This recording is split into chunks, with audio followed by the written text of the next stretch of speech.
Breaking news now on Fox News Channel. New reporting from the Wall Street Journal on the whistleblower who's filed what the Trump-appointed Inspector General deemed credible and urgent complaint.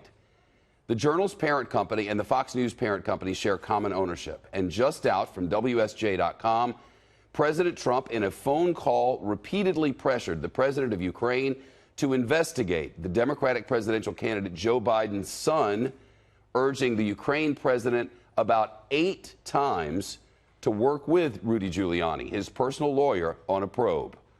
Remember, this is his political opponent, whom he's trying to have investigated. The Journal cites people familiar with the matter.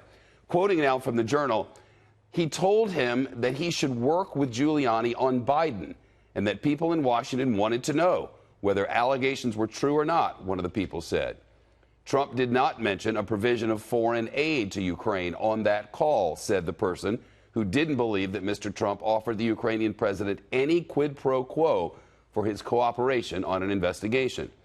Giuliani in June and August met with top Ukrainian officials about the prospect of an investigation, he said in an interview. The Trump lawyer has suggested that Mr. Biden, as vice president, worked to shield from investigation a Ukrainian gas company with ties to his son, Hunter Biden. A Ukrainian official earlier this year said he had no evidence of wrongdoing by Mr. Biden or his son. After the July call between the two presidents, the Ukrainian government said Mr. Trump had congratulated the new president on his election. The new president used to be a comedian, and expressed hope that the government would push ahead with investigations and corruption probes that had stymied relationships between the two countries. The White House declined to comment to the Journal. The Biden campaign did not respond to a Journal request for comment, but last week a Biden campaign spokesman said of Mr. Giuliani's efforts to pressure Ukraine, quoting now, "This is beneath us all as Americans."